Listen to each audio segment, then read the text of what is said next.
Gideon and your bride and all those who are here, I hope you'll forgive me if I start by what matters most. This is a moment to show leadership, and all of you have shown it. So at this event, there is no high table. In fact, there are no barriers between us. I give thanks to God for Nigeria, for Nigerians, and for all of you here today.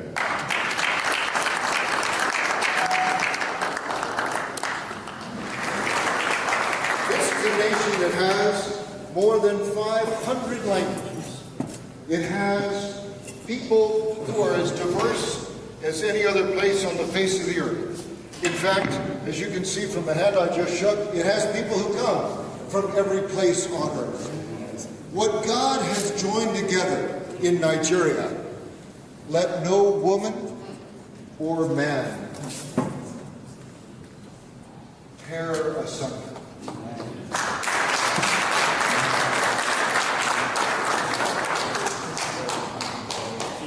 So that's why we're here, and that's why the importance of this day. Now let me just, if I may, share with you the thoughts that I'm sharing with every Nigerian leader. Number one, the elections in Nigeria are Nigeria's elections. These are not elections in the United States or any other country. What matters in these elections is you, Nigerians. It will define not only who will lead you in the next few years, but also, I think, it will define where Nigeria will go. This is your choice, and the world will respect your choice. The goal of these elections, as we're reminded today, is that they lift up the credit of Nigeria. That's the goal. It is not the leaders who are asking you to do violence in elections. It might be somebody in the middle who seeks some personal advantage. So say yes to Nigeria by saying no to violence. If you do, your conscience, your God, your law, public opinion, and the world will commend you. And if you don't, first you will be tried by your own conscience, second by your own law, third in the court of public opinion in Nigeria, and eventually by all of us. But what truly matters in this is not what people outside think of these elections. It's what you think. It's whether you give them credit. Now let me just say the other three things that I say. First, it is not only in life what you do, but what you say that changes the world. I could stand here before you by my physical presence in Jos in Plateau State on the eve of your elections, and you would know why I'm here. But without saying or writing words, you cannot know exactly what I think. So the first thing that all of us can do this Friday, this Sunday, and every day is for the words of our mouth and the meditation of our hearts to result in words and actions that do good in God's sight. The second thing is, it is not enough for us to speak. We have got to inspire love and nonviolence. We've got to go to these young people who maybe seek a job for a day and are enlisted in some cause, and say to them, instead of taking that piece of silver today, take this piece of gold for the rest of your life. Nigeria peaceful, free, democratic, leading at the same moment the future for all Nigerians and an example for all mankind. The last thing I say is this. Over the course of the last few years, Nigeria has been an extraordinary leader for freedom in the world. This follows in the presence of a general and the police, many years of Nigeria's leadership in international peacekeeping organizations.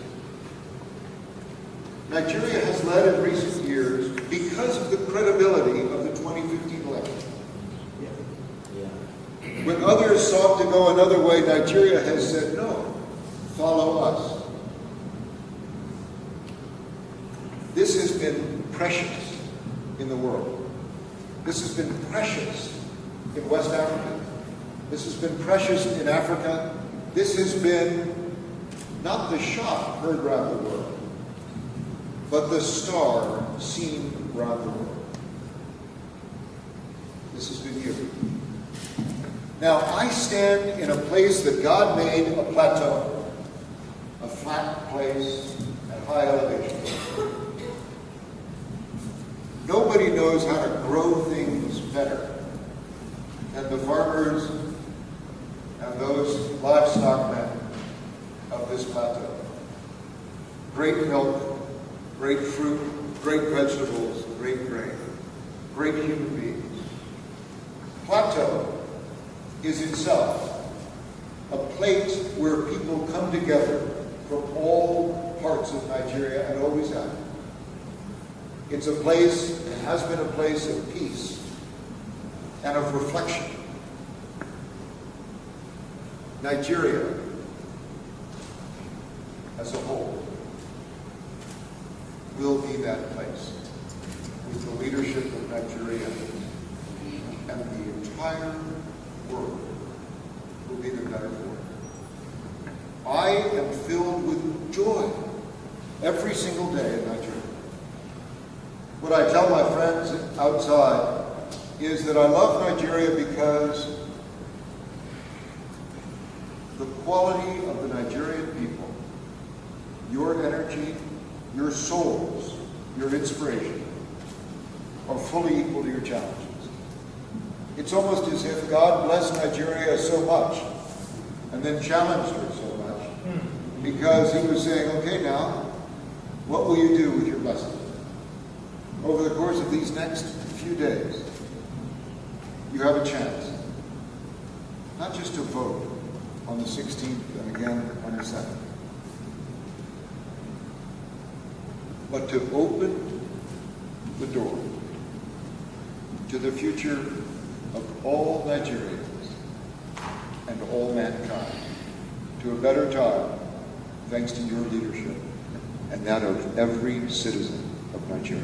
Is there a secret in your country that leads to that maybe when people lose election, they still accept it and move on? What is it that is lacking that will make all this resolution? Look at all these senior people here, professors, elderly people, senior parents, they come, they make a decision, and their constituency still goes out on the street with margins.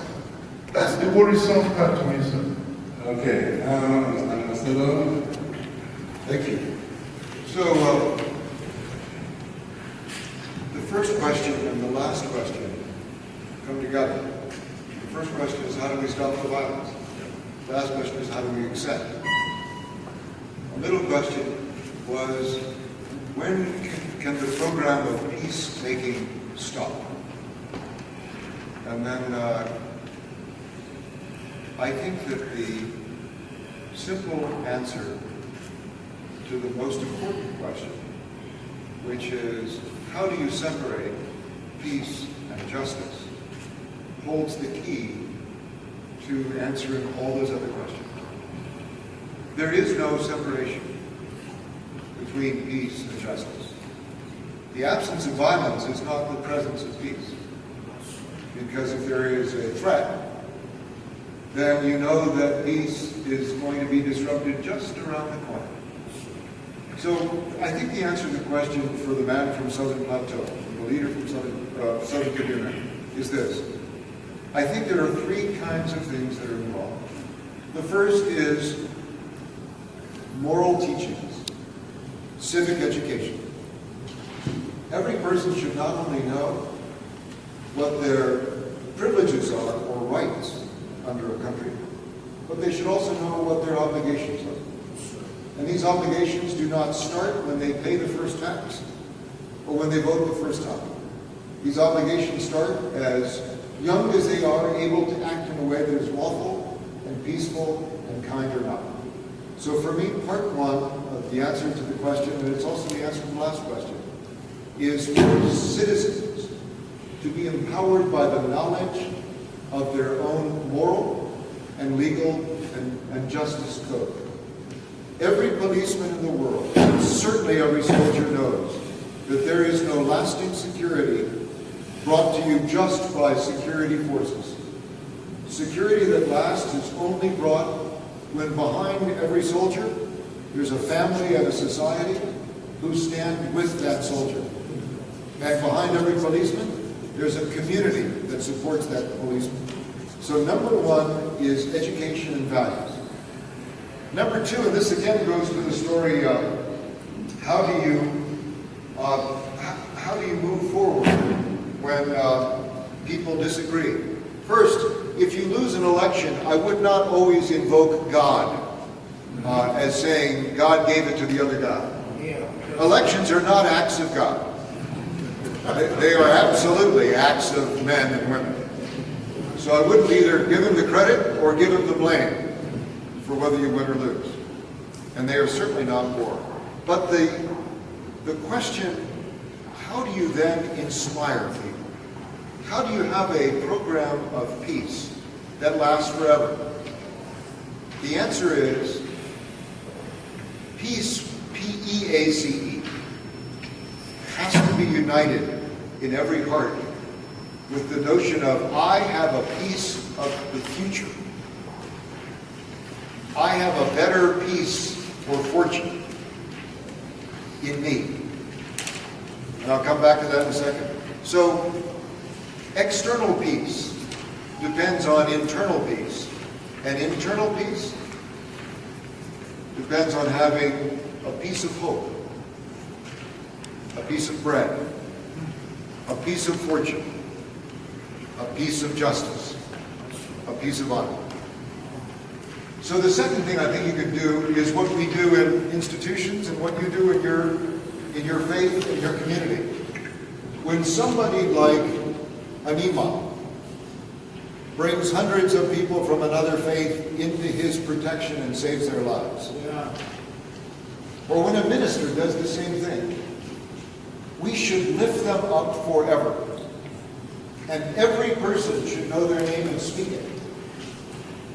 So that those youths, when they're being asked to do something else, when they're told doing something else is the right thing, those youths who have a civic education will now have, Archbishop, concrete examples in their community, compelling, moving examples of what the right thing is, while others urge them to do the wrong thing. And that's the second thing. It is to create heroes, like a woman who wouldn't get off the bus, or like an imam who saves lives.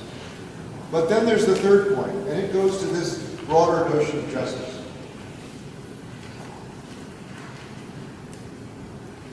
I don't know how you'll answer this question, but I'll ask it, because I'm a diplomat and not a lawyer. Does anybody in this room think that in Nigeria today, too many people depend on politics and the government in order to make a living? Anybody? Yes. Can I have a show of hands? How many of you think that's true in Nigeria? I would expect every hand to go up. So you all, as a practical matter, the third answer is this. It's true in Kaduna. This is the heart of a lasting program for peace. It's the heart of justice, and it's the heart of what's happening in America, where we still have post-election disputes. We haven't gotten past that. But the heart of it is this. People need to be able to make a living. They need a piece of the future in their own hands. So the economic empowerment of women and men all across the country, the private sector, not paid for by some foreign donor or some kind person here, but in nature, I think there are two great forces. One is gravity, and the other is the desire of a person to take care of those he loves. We have to somehow harness that second force so that the goods and services produced by brilliant and energetic Nigerians all across this country, first, are the best value for money of any product sold in Nigeria, and so you sell them to Nigerians. Not because they're protected by government, but because they are created by Nigerian producers. And when Nigeria is producing, here in Jos, potatoes, the very best that it can possibly do, and packaging tomatoes and other fruits, strawberries, when milk, when you are doing this, and the quality of your production is not just world class, but World Cup winning class. Every Nigerian will buy your product, and every person around the world will see you. In the United States, we have a goal for the next 20 years. It is all around the world, and especially here in Nigeria and in Africa, to make the idea of made with America prosper for both. Not just made in or made from. I urge Nigerians to think the same. Made with Nigeria. Because the core of my point is that a future made with Nigeria will be a better future for the whole world. So, three things. Civic education, number one.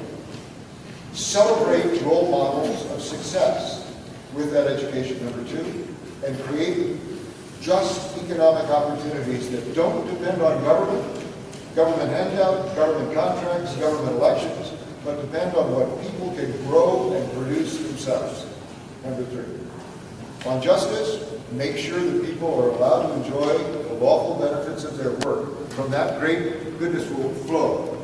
For peacekeeping programs going forward, the bottom line is the very best peacekeeping going forward is to give people a piece of the action because of the work that they've done, not because of the way they compete in elections. And then also to do that justly. It's to harness the real power of people in the private sector. And then finally, what we do in the United States is we continue to work on all of those things. You know, Jos is known, Plateau is known by many outside for that incredible balance of great stones on smaller stones that you see on the side of the road as you come here. Think about those stones. Those stones were once mighty mountains, like Aso Rock or Zuma Rock. And over time, they weathered until they look as they do today. Each one of those stones, we celebrate the big stone, like justice and freedom and democracy, balanced on the little stone. We say, how can it stand? Justice, peace, governance, our future are like that rock. They stand because of gravity, and they stand because the foundation of the stone is strong. There will come a time, as you can tell from looking across this land, when all of those stones will fall. And then other mountains will be raised up, and the process will begin again. No nation, no geography is fixed forever in time. That would not be peace. That would be death.